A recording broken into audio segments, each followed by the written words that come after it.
말씀은 로마서 11장 1절부터 36절까지입니다.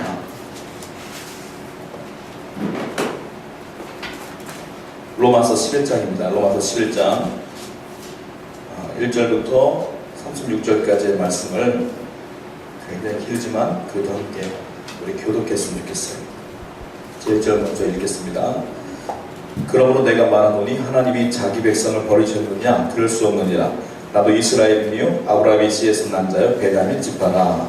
하나님이 그 미리 아신 자기 백성을 버리지 아니하셨나니 너희가 성경이 엘리야를 가르쳐가는 것을 알지 못하느냐? 그 아이스라엘 하나님께 고발하되 주여 그들이 주의 선지자들을 죽였으며 주의 제단들을 헐어버렸고 나만 남았는데 내 목숨도 참나이다 하니 내게 하신다면 무엇이냐? 내가 나를 위하여 바알에게 무릎을 꿇지 아니한 사람 7,000명을 남겨두었다 하셨으니 그런즉 이와 같이 지금도 은혜로 택하심을 따라 남은 자가 있느니라. 만일 은혜로 택하시면 행위로 말미암지 않음이니 그렇지 않으면 은혜가 은혜되지 못하느니라.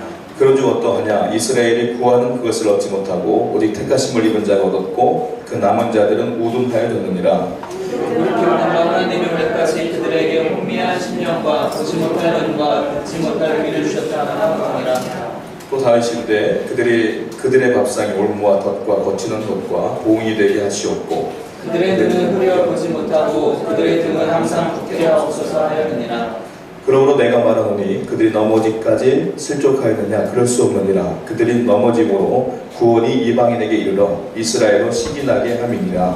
그들의 넘어짐이 세상의 풍성함이 되며 그들의 실패가 이방인의 풍성함이 되거든 하물며 그들의 충만함이리요. 내가 이방인인 너희에게 말하노라. 내가 이방인의 사도인 만큼 내 직분을 영광스럽게 여기노니 이는 혹 내 고립을 아무쪼록 시기하게 하여 그들 중에서 얼마를 구원하려 함이라.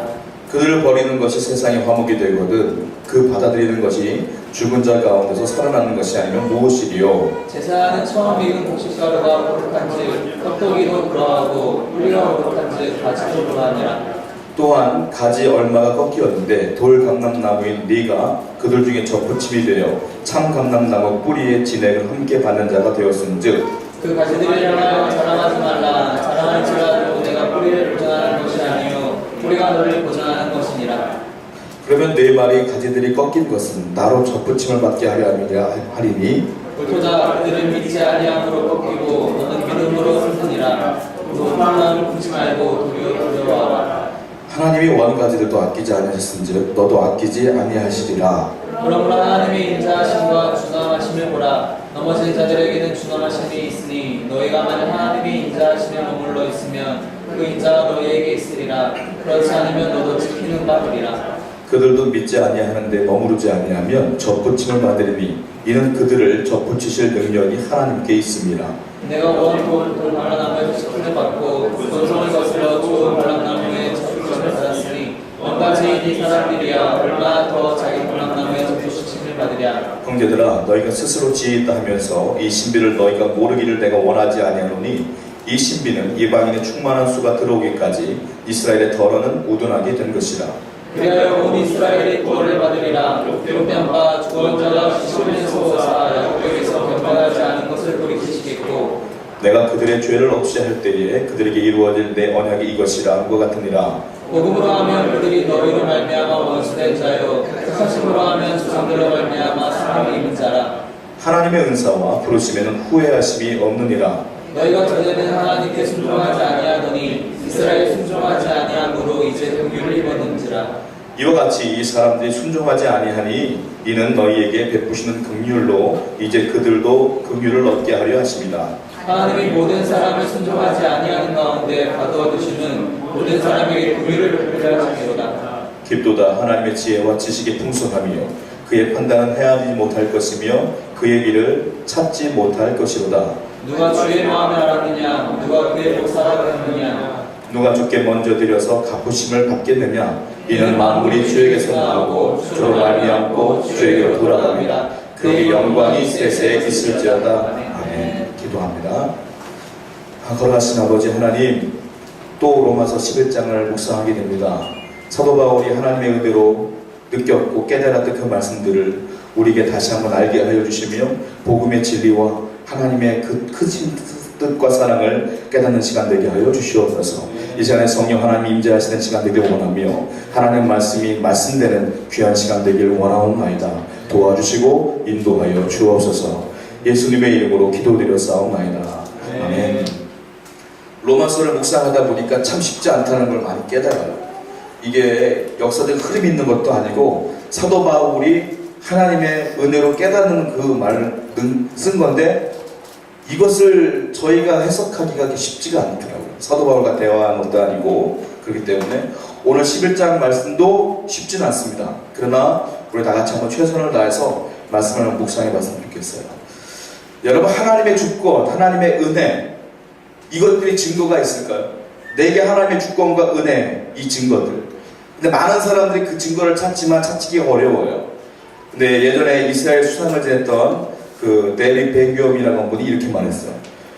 하나님의 주권과 하나님의 은혜의 증거물이 여기 있다. 바로 이스라엘의 역사다. 그랬어요. 왜냐하면 이 세상에 이스라엘처럼 세계 중심에 서 있는 나라가 어디 있겠는가 라는 얘기를 했다고 해요. 무슨 말이냐? 이스라엘은 미국처럼 초대국이 아닙니다. 강대국이 아니에요. 그럼에도 불구하고 세계의 문화 그리고 세계의 경제 모든 것들을 핵심 멤버로 자리 잡고 있는 사람들이 유대인들이잖아요. 그 얘기를 한 것 같아요. 아놀드 토인비 교수는 이렇게 말했어요. 이스라엘 역사를 연구하면 연구할수록 느끼는 것은 하나님의 존재, 신의 존재를 부인할 수 없다는 것이다 라고 말했어요. 무슨 말이냐? 이스라엘 역사를 연구하면 연구할수록 이 나라는 망해야 되거든요. 근데 망하지 않더라 이거예요. 신은 존재하는구나 걸 깨닫게 되더라. 프로시아 제국의 형제가 그렇게 말했어요. 나는 신은 믿고 싶으나 증거가 없기 때문에 믿기가 힘들다라고 말했을 때 그 옆에 신부가 그렇게 말했어요. 증거가 있습니다. 바로 이스라엘의 증거입니다. 라고 말했다고 해요. 우리나라가 대한민국이 일본에 의해서 나라를 빼앗긴 지 36년이 됐어요. 36년간 나라를 빼앗겼잖아요. 40년이 채 안 됐어요. 근데 그때의 그 36년의 시간 때문에 우리가 잃어버린 것이 너무도 많습니다. 언어를 잃어버리고 문화를 잃어버리고 제가 어린 시절만 해도 이런 슬리퍼 같은 거 슬리퍼라고 말하지 않았죠. 스레빠라 그래요. 스레빠. 일본 말이잖아요. 그 양동이 같은 경우도 저는 빠게스라고 해야 돼요. 빠게스. 요즘은 양동이라고 하지만 오뎅, 어묵 이런 거 뭐라고 합니까? 덴뿌라 이렇게 말하고 있잖아요. 그 짧은 시간에 억압됐음에도 불구하고 잃어버린 게 너무 많아요. 근데 이스라엘은 나라를 몇 년 동안 잃어버린지 아세요? 2000년 동안 잃어버렸어요. 출애굽을 했잖아요. 그 사건 보세요. 고센 땅에서 살면서 이스라엘 나라는 이스라엘 민족이 살지 않았어요. 그러면서 그 나라가 2000년이 지난 후에 나라를 수복합니다. 1948년 5월 14일 날 이스라엘이라는 나라를 정부를 세워요. 2000년 동안의 나라가 없었어요. 그런데 오늘날 이스라엘을 보세요. 얼마나 위대한 인물들이 많이 탄생됐습니까? 노벨상 유대인들이 제일 많이 탄생됐어요.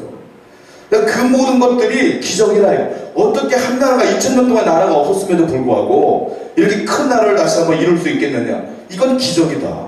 하나님의 은혜다 라고 말할 수밖에 없는 거예요. 오늘 로마서 11장의 주제를 제가 설명해 드릴게요. 이 주제를 한마디로 표현하자면 하나님의 주권, 하나님의 은혜, 이것이 로마서 11장의 주제입니다. 그 주제의 말씀 중에 가장 핵심적인 말씀이 36절 말씀이에요. 볼까요? 본문 11장 36절 한번 다 같이 한번 읽습니다. 시작. 이는 만물이 주에게서 나오고 주로 말미암고 주에게로 돌아갑니다. 그에게 영광이 세세 있을지어다. 아멘. 자, 기독교 철학의 근간을 이루는 가장 중요한 근거가 되는 말씀이 바로 이 말씀이에요. 잘 보세요. 이는 만물이 주에게서 나오고 또 주로 말미암고 주에게로 돌아갑니다. 이게 무슨 말입니까? 만물이 온 세상이 하나님으로부터 시작됐다는 말입니다. 이게 주로부터 시작됐다. 그리고 주로 말미암는다는 것은 현재도 역시 주님의 은혜로 돌아가고 있고 내 인생도 역시 주님의 은혜로 살아가고 있는 것이다 라고 말하는 거예요. 마지막에 뭐라고 했어요? 그리고 그에게 다시 주에게 돌아갑니다. 시작과 중간과 마지막은 다 주님께로, 주님으로부터 주로 말미암아. 이것이 기독교 철학의 가장 중요한 핵심적인 말씀이에요. 여러분의 인생도 주로부터 시작됐고 주님으로 인하여 살아가고 있고 앞으로도 주님으로 돌아가는 거예요. 이것이 은혜요. 이것이 하나님의 주권이에요. 사람의 힘으로 되는 거 아무것도 없어요. 주님이 시작하게 하셨고, 주님이 하게 하셨고, 주님이 마지막에 끝낸다 이거예요. 주님이 모든 것 주권을 가지고 있다 이거예요. 하나님의 주권을 인정하시기 바랍니다. 하나님의 주권을 인정하셔야 돼요. 이것이 은혜의 시작이다 라고 말하고 있는 거예요. 자, 그렇다면 사도 바울이 오늘 11장 1절부터 36절까지를 읽었는데, 크게 하나님의 주권을 세 가지로 사도 바울이 이야기하고 있어요. 첫 번째는 무엇이냐? 바로 이스라엘의 선택이에요. 하나님이 이스라엘을 선택했는데, 이스라엘 민족이 인구가 많아서 똑똑해서 뭐 그런 이유로 선택한 게 아니다 이거. 그냥 하나님이 선택했다. 이게 하나님의 은혜의 주권이다. 그리고 또 하나는 하나님이 이스라엘을 잠시 동안 버려요. 죄를 지으니까. 이건 역시 하나님의 주권이다. 하나님의 섭니다. 사도 바울은 그렇게 말하고 있고요. 그리고 마지막으로 하반절에 들어가면 뭐라고 말하냐면, 하나님이 이스라엘을 다시 회복시켜요. 회복시키는 것도 주권이다. 하나님의 마음이다. 하나님의 은혜다 말하는 거예요. 오늘 세 가지를 나눌 거예요.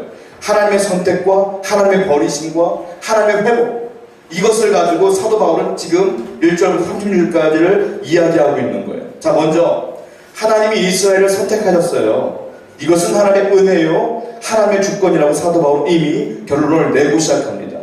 자, 이미 하나님의 주권에 대한 이야기는 로마서 9장과 10장에서 제가 여러분과 함께 나눠봤어요. 거기서 이미 사도 바울은 주권에 관한 이야기를 했단 말이에요. 자, 어떤 내용이었습니까? 10장 16절 한번 읽어볼까요? 10장, 로마서 10장 16절 말씀입니다. 다 같이 있습니다. 시작. 그러나 그들이 다 복음을 순종하지 아니하였도다. 이사야가 이르되 주여 우리가 전한 것을 누가 믿었나이까 했으니, 이 말은 무슨 말이에요? 이스라엘에게 복음을 증거했단 말입니다. 증거했는데 그들이 순종하지 않았다 이거예요. 순종하지 않고 믿지도 않았다 이거예요. 그런데 하나님이 왜 이스라엘을 선택했느냐? 로마서에서 3번은 그걸 말하는 거예요. 아니, 믿지도 않는 이 사람들을 왜 선택했습니까? 왜요? 라고 묻는 거죠. 그러면서 예를 든 게 뭐냐면, 사도 바울이 야곱과 에서를 예를 들었어요. 에서와 야곱, 태어나자마자 하나님이 선택권이 달라져요. 야곱을 통하여 한 나라를 세웁니다. 에서는 하나님이 선택권에서 벗어났어요. 도대체 에서와 야곱이 뭘 잘못했냐는 거예요. 에서가 태어난 아기가 뭘 잘못했길래 하나님이 한 사람을 버리고 한 사람을 선택했느냐 이거예요. 야곱은 하나님이, 여기서 사도 바울이 말하는 건 야곱 개인이 아니라 이스라엘 민족 전체를 의미하는 겁니다. 왜냐? 그건 하나님 마음이다 라고 사도 바울이 말하고 있는 거예요. 그건 하나님의 주권이다. 야곱이 자라면서 그건 더 심해져요. 야곱은 그 인격적인 부분이 에서보다 덜 성숙했어요. 고대 사회에서는 남자가 강인해야 되고 사냥을 해야 되고 좀 한 가정을 지킬 수 있어야 되는데, 야곱은 알다시피 집에서만 있고 유약하고 머리만 쓰고 그런 사람이잖아요. 그런데 하나님이 도대체 왜 야곱을 선택했느냐 모르겠다 이거예요. 그러면서 사도 바울이 말하는 건 이게 하나님의 주권 아니냐. 야곱이 한 게 뭐가 있느냐? 인격이 선택했느냐? 아니면 그가 하나님께 뭘 했느냐? 아무것도 한 거 없지만 하나님의 주권으로 그를 선택한 거 아니냐. 이스라엘 너희들도 마찬가지다 이거예요. 너희가 뭘 잘했느냐? 복음을 전했으나 순종하지 않았다 이거예요. 그럼에도 불구하고 하나님이 너희를 선택했다는 건 큰 은혜다 이거예요. 이와 마찬가지로 저와 여러분들이 지금 여기서 예배 드리며 하나님을 믿는데, 여러분의 인격을 잘 생각해 보세요. 내가 인격자인가? 내가 하나님께 무엇을 헌신했는가? 그럼에도 불구하고 하나님이 나를 선택했다는 건 은혜 중에 은혜라 이거예요. 하나님의 선택은 큰 은혜다 이거예요.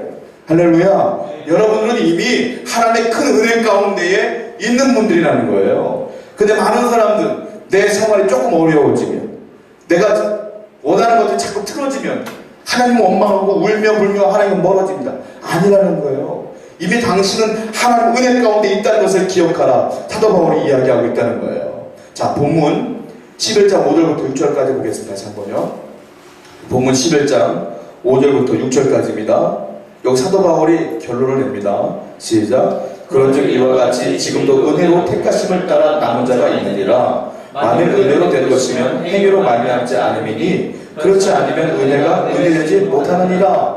뭐예요? 하나님이 너를 선택한 건 은혜다라고 사도 바울이 결론 내는 거예요. 은혜다. 은혜는 행위로 된 것이 아니다. 행위로 된 것이 은혜라면 은혜가 은혜되는 게 아니다.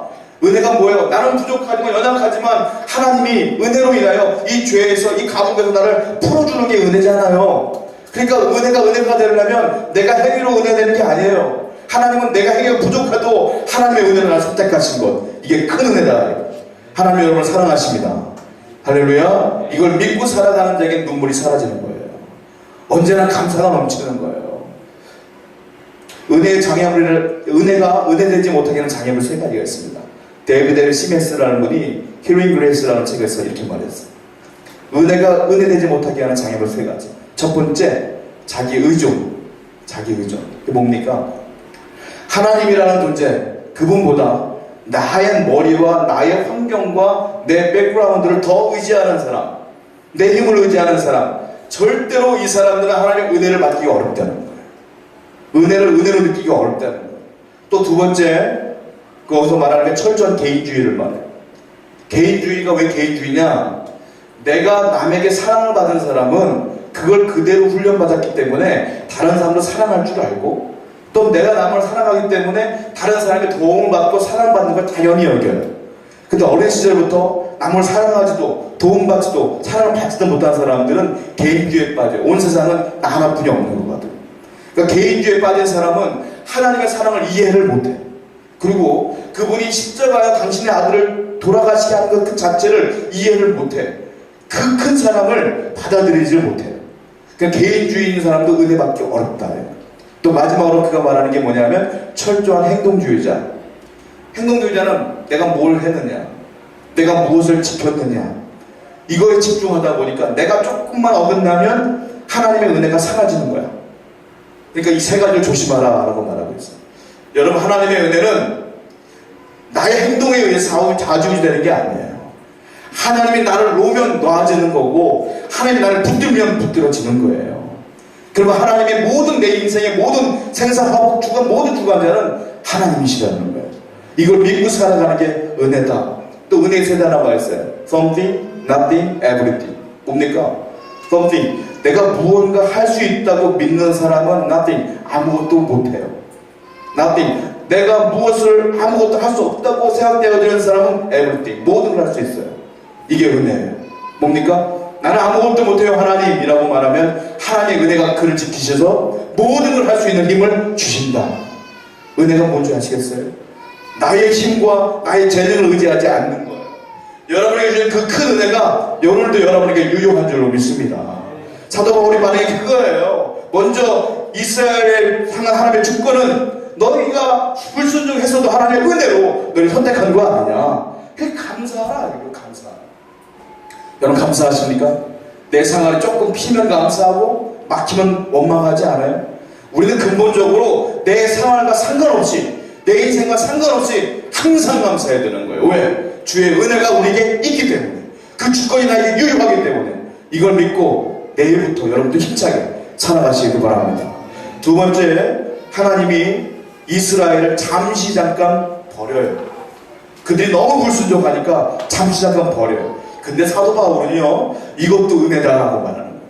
이것도 하나님의 섭리다, 주권이다 라고 말하고 있어요. 이스라엘이 자꾸 불순종하니까 하나님이 바벨론에게 포로로 팔려가게 하시고 땅도 없게 유랑자로 살게 하시지 않습니까? 근데 그런 부모들이 있어요. 그런데 우리 궁금한 게 있어요. 아니, 하나님께서 갑자기 불순종하는 이스라엘에게 나타나서 무섭게만 하시면 그들이 순종할 텐데 왜 불순종의 자리를 허락하셨느냐? 사도 바울이 이 문제를 지금 이야기하고 있는 거예요. 왜 하나님이 그들을 불순종하게 하셨고 잠시 잠깐 버려지게 했느냐? 왜 그랬을까? 라고 사도 바울이 질문을 하고 있어요. 자, 본문에 11장 11절이라고 봅니다. 여기 사도 바울이 두 번째 결론을 냅니다. 11장 11절입니다. 시작. 그러므로 내가 말하노니 그들이 넘어지기까지 실족하였느냐? 그럴 수 없느니라. 그들이 넘어짐으로 구원이 이방인에게 이르러 이스라엘로 시기나게 하느니라. 굉장히 중요한 말씀입니다. 뭐냐? 사도 바울이 그 궁금증을 가지고 연구하고 기도하던 덕에 하나님의 깨달음을 주기 21절 말씀인 거예요. 뭐냐? 그러므로 내가 말하노니 그들이 넘어지기까지 실족하였느냐? 그럴 수 없느니라. 그들 넘어짐으로 구원이 이방인에게 이르러 이스라엘로 시기나게 함이니라. 이게 무슨 말이냐? 한마디로 말씀드리면 하나님이 이스라엘을 잠깐 버림으로 말미암아 그 구원이 이방인에게 구원의 기회가 넘어갈 수 있도록 하신 것이다 라고 말하는 거예요. 그랬더니 이방인에게 구원이 넘어가는 걸 보고 이스라엘이 시기하고 있구나라는 것이 11절의 말씀인 거예요. 하나님이 이스라엘을 잠깐 불순종의 자리에 허락하신 이유는 그들이 불순종함으로써 그리고 하나님과 멀어짐으로써 그 복음의 굉장히 중요한 복음의 핵심이 어디로 가느냐, 바울을 통하여 이방인에게 넘어가더라 이거예요. 넘어감으로 인하여 이스라엘뿐만이 아니고 이방인 모든 사람들이 복음을 접할 수 있는 기회를 허락하신 것이다 라고 말하는 겁니다. 쉽게 설명해드리면 이거죠. 야구 경기에서 투수가 이스라엘이라고 하는 마당에 공을 던졌어요. 근데 이스라엘이라고 하는 그 집중이 나와서 그 마당에 떨어진 공을 보고 기뻐하는 게 아니라 공을 옆집에다 던져버린 거예요. 씻어서. 근데 그 공이 다른 집으로 계속 넘어가는 거예요. 복음이라는 공이 이스라엘로 맨 처음에 들어갔으나 그들이 버려버렸어요. 예수 그리스도를. 그때 그 예수 그리스도의 복음이 자꾸 이방으로 자꾸 넓혀져 가는 거예요. 그렇기 때문에 하나님이 그것 때문에 허락하신 것이다 라고 사도 바울이 이야기하고 있는 겁니다. 이런 것을 신학적으로 뭐라고 말하면 이중작전교리라고 해요. 뭐냐면 하나님이 만약에 저를 선택하셨단 말이에요. 저를 선택하시면 누군가는 버려진다. 만약에 하나님이 야곱을 선택하시면 에서는 버려진다. 이게 이중작전교리예요. 그런데 이거 은혜롭지가 않고 성경적이지가 않은 것 같아요. 하나님이 에서 버렸는데 버리지 않았습니다. 에서를 통하여 민족을 세우셨어요. 에서도 굉장히 큰 부와 명예와 한 나라의 민족으로서 역할을 감당케 하셨어요. 하나님 버리지 않았어요. 하나님은 이중작전교리를 원하지 않아요. 뭐냐? 이거를 소명론적으로 다가가야 돼요. 우리는 하나님이 우리를 선택하셨어요. 여러분 선택하신 거예요. 그러면 이중작전교리는 여러분들 때문에 누군가가 버려진 거란 말이에요. 그게 아니라 왜 여러분을 선택했느냐?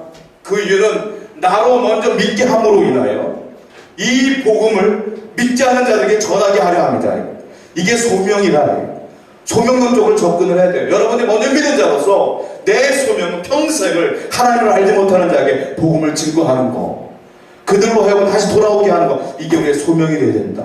교회의 존재는 정치적으로 싸우고 술을 흘리고 부흥하는 게 목적이 아니라 우리가 먼저 믿는 자로서 모여서 예배하며 회복하여서 하나님을 알지 못하는 자들에게 복음을 증거하고 한 나라를 복음을 점령하는 것, 이것이 우리의 사명이고 소명이다.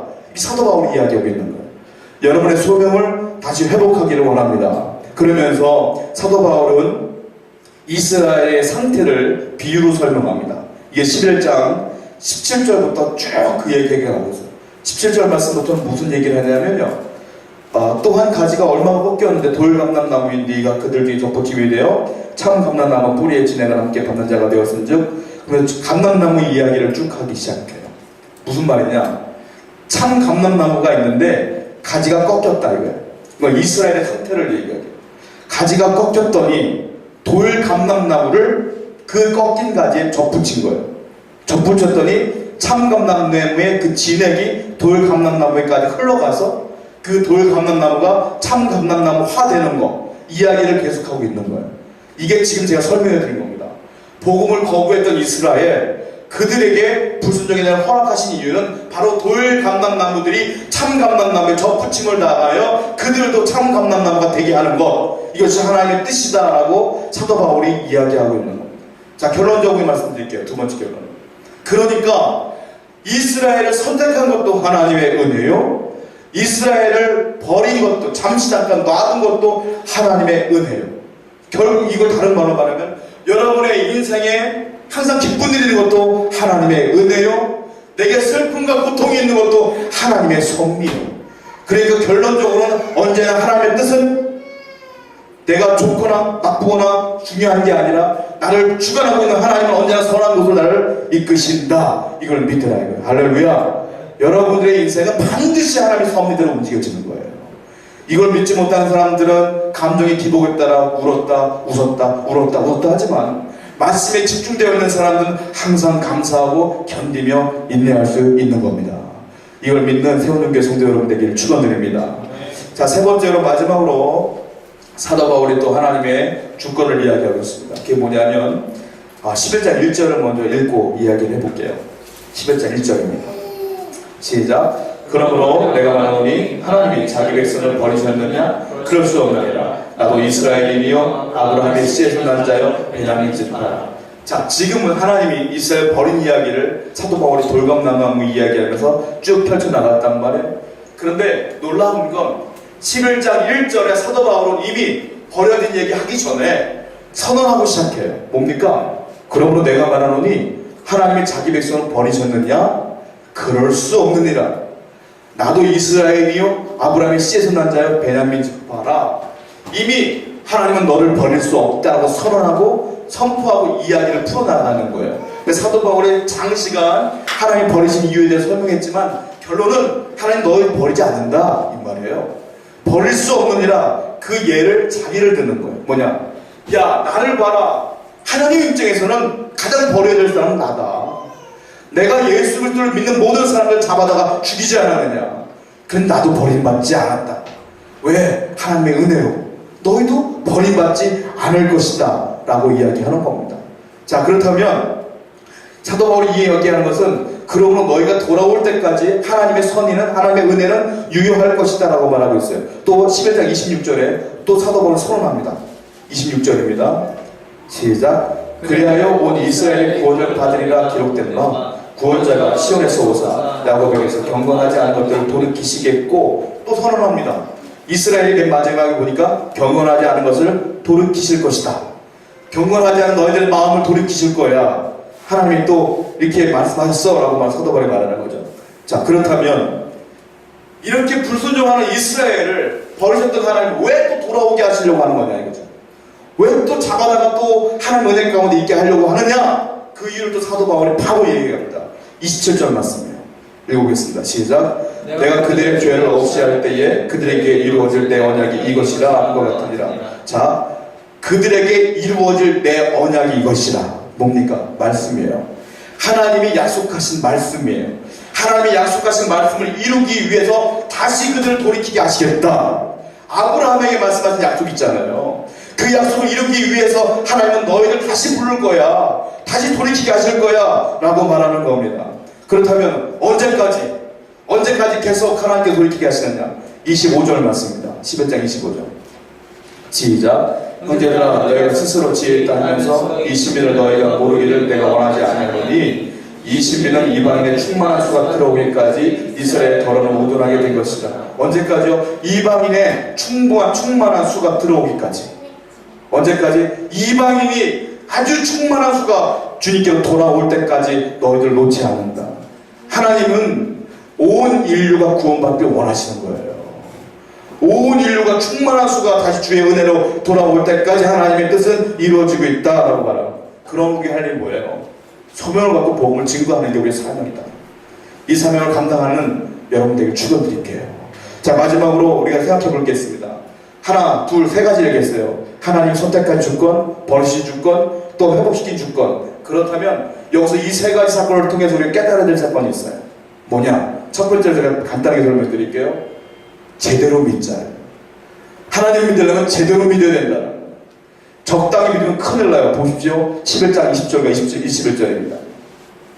11장 20절과 21절이에요. 시작. 옳도다 믿음으로 꺾이고 너는 믿음으로 서느니라. 높은 마음을 품지 말고 도리어 두려워하라. 하나님이 원가지들도 아끼지 아니하셨은즉 너도 아끼지 아니하시니. 뭡니까? 하나님이 원가지들도 꺾어버렸는데 너는 안 꺾겠느냐? 믿으려면 제대로 믿어야 되지 않겠느냐? 너 인생을 위해서 믿지 말고 거국적으로 하나님의 크신 은혜를 기억하여 소명을 감당해야 되지 않겠느냐? 믿으려면 제대로 믿어라. 안 그러면 너도 꺾인다. 사도 바울의 이야기입니다. 여러분 제대로 믿읍시다. 하나님 제대로 믿읍시다. 어떻게 해요? 그건 여러분이 잘할 거예요. 어떻게 믿는 것이 제대로 믿는 것인가는 여러분들이 잘할 거예요. 근데 그걸 행동으로 옮기지 못하는 게 문제라 이거예요. 당연히 예배해야 되는 거고, 당연히 주일 성수해야 되고, 당연히 하나님의 기뻐하는 걸 보면 선택해야 되는 거, 그게 잘 믿는 거잖아요. 근데 우리는 그렇지 못하는 게 문제다. 잘 믿기를 바랍니다. 이것이 사도 바울이 이게 신랄하게 경고하는 메시지예요. 두 번째로 생각해 보겠습니다. 사도 바울이요, 우리가 원하는 게 뭐냐면 이렇게 하나님의 주권이 있기 때문에 너는 하나님을 영원히 경배하며 살아야 된다라고 말합니다. 볼까요?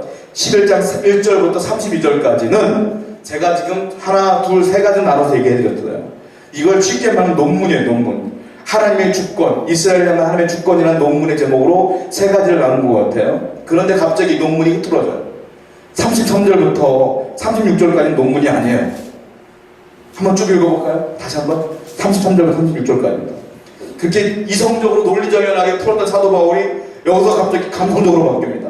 시작. 길도다 하나님의 지혜와 지식의 풍성함이며 그의 하나는 헤아리지 못할 것이며 그에게는 찾지 못할 것이로다. 누가 주의 마음을 알았느냐? 누가 그의 모사가 되었느냐? 누가 주께 먼저 들여서 갚으심을 받겠느냐? 이는 만물의 주에게서 나오고 주로 말미암고 주에게로 돌아갑니다. 그에게 영광이 세세 있을지어다. 아멘. 전혀 흐름과 연결되지 않습니다. 이 말씀은. 이게 뭐냐면 사도 바울이 논리적이라게 계속 하나님의 주권을 이게 쓰다가 펜을 놨어요. 도저히 쓸 수가 없는 거예요. 왜? 하나님의 주권과 은혜가 너무 감격스러운 거예요. 그에게. 펜을 놓고 그가 하나님을 찬양하기 시작합니다. 이게 33절부터 36절까지의 말씀이에요. 사도 바울은 펜을 놓고 하나님을 경배하기 시작해요. 찬양하기 시작해요. 오 하나님, 이렇게 놀라운 하나님의 은혜를 주시면 진심으로 감사합니다. 여러분, 진실된 경배와 진실된 찬양은 이 속으로부터 우러나오는 거 아니겠어요? 사도 바울이 오늘 본문을 통해 우리에게 주고 싶은 말씀 뭐냐? 진실된 찬양과 예배를 드려라. 언제나 감격하며 살아라. 할렐루야. 이렇게 감격하는 일주일을 보내시는 여러분 되기를 축원드립니다. 기도하겠습니다. 다 같이 한 목소리로